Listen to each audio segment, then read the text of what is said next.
দরবারে গেলে তোমার কাজের একটা ব্যবস্থা করে দিব। সুবহানাল্লাহ, একটু জোরে বল। এবার হযরত আলী হযরত ওমর বলল, মা তোমার সন্তানকে তুমি নিয়ে যাও, সকালবেলা আমার দরবারে রাজপ্রাসাদে তুমি দেখা করো। হযরত আলী যখন চলে গেল, ওখানে হাজার হাজার মানুষ যখন উপস্থিত হয়ে গেছে, 10টা বাজতে বাজতে হযরত আলী 10টা বাজতে এমন সময় যে হাজির হয়ে গেছে। সব মানুষ বললে, আমিরুল মুমিনিন আপনি 10টার কথা বলছিলেন, এখন তো 10টা বাজা শেষ হয় নাই। সুবহানাল্লাহ, এটা জোরে বল।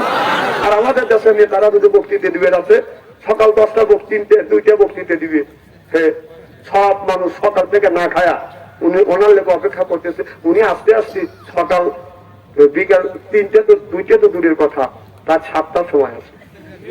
লোক উনি কষ্টও দেয়, এরকম কষ্ট দিবে, জবান রাখতে পারবে না। তুমি বলো না 7টায় আসবো, কথা কয় না, মিথ্যা কথা বলে মানুষের কষ্ট দেন কেন?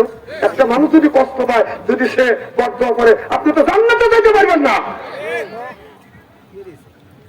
আমার ভাইরা, আমার হাজার হাজার মানুষ উপস্থিত, হযরত ওমর বিচার করবে।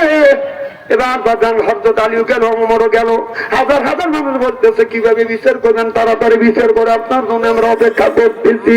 হযরত ওমর বললেন, এই বিচার আমি করব না। রাসূল বললেন, আনা মাদিনাতুল ইলমি আলিমুম বাবুহা, আমার নবী বলেছে, আমার নবী এদেমের শহর, আলী হলো তার দরজা, এই বিচার আমার করা সম্ভব না, আলী বিচার করিয়ে দিবে। হযরত আলী বলেন, মা তুমি বলো রে মা, তুমি বলো কয় মাস ধরে বিয়ে হয়েছে? মেয়েটা বলতেছে, হুজুর 6 মাস ধরে বিয়ে হয়েছে। কোন মাসের কত তারিখে? সব তারিখ বাদান এরকম করে বাদান হিসাব করতে লাগলেন। এরপরে ছেলেটাকে বললেন, কোন মাসে কতদিন ধরে বিয়ে করছো? বলে 6 মাস ধরে বিয়ে করছি, আমার বিবির গর্ভের বাচ্চার বয়স হলো 8 মাস, এই বউ আমি রাখবো না। হযরত আলী বললেন, ওইটাই আমি শুনছি, তুমি বলো কতদিন ধরে বিয়ে করছো? কয় অমুক মাসে অমুক তারিখে। হযরত আলী আরবি মাস, বাংলা মাস, এরপরে বাদান ইংরেজি মাস বাদান এইগুলি বাদান হিসাব করলেন। অবস্থা কি শুনবেন না চলে যাবে? সব মানুষ তো চায় আছে হযরত আলী কিভাবে বাদান বিচার করে। ভালো করে লক্ষ্য করে শুনুন, আপনার যারা জেনারেল আছেন, যারা এখানে বাদান ডাক্তার আছেন, আর জেনারেল লাইনে যারা পড়াশোনা করছেন, তাদের মাস কিন্তু 21 দিনে মাস। যারা ডাক্তারি আছেন তারা 21 দিনে মাস। এই কিন্তু আমাদের দেশের মানুষ মানবে না, কিন্তু ডাক্তার বিশ্বাস করে।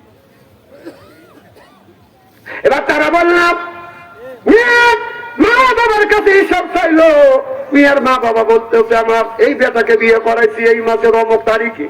হিসাব করে দেখা গেল আপনার যে কয়টা মাস পাইছে, প্রত্যেকটা মাস যে কয়টা মাস পাইছে বাদেন আপনার 6 মাস হয়েছে, 31 মাস, 30 মাস পাইছে একটা। হযরত আলী হিসাব করে দেখে এরাবি মাস হলো 29 আর 30, কিন্তু মেয়েটার বিয়ে হয়েছে আপনার 6 মাস ধরে বিয়ে হয়েছে, 6 মাসের মধ্যে 29 বাদান 29 মাস পাইছে। তাহলে আপনার এই মাসের 6 দিন আর এই মাসের 6 দিন, কথা বুঝতে পারেন না?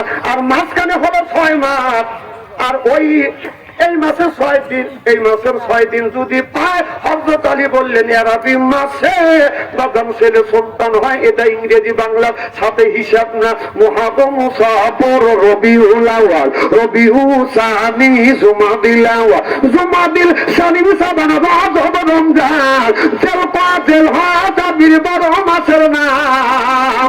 মহাবাদ্য দরকার আরবি মাসে আমাদের ছেলে সন্তান হয়। হযরত আলী বুঝিয়ে দিলেন, আপনার আরবি মাস পুরোটাই 6 মাস পায় নাই, 8 মাস পাইছে। আপনার প্রথম শুরুর মাসে হলো, আপনার শুরুর মাসের শেষে পাইছে বাদান 6 দিন, আর শেষের মাসের শুরুতে পাইছে 6 দিন, মাঝখানে 6 মাস, আর এই 6 মাস, এই দুই মাস লাগালে 8 মাস। হযরত আলী বললেন, এটা হলো বৈধ সন্তান। চিল্লাকান আল্লাহু আকবার।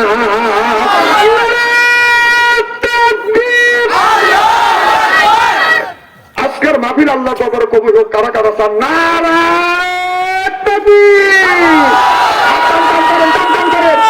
চক্ষু দিয়ে বন্ধ করেন, বলেন বিসমিল্লাহির রহমানির রহিম।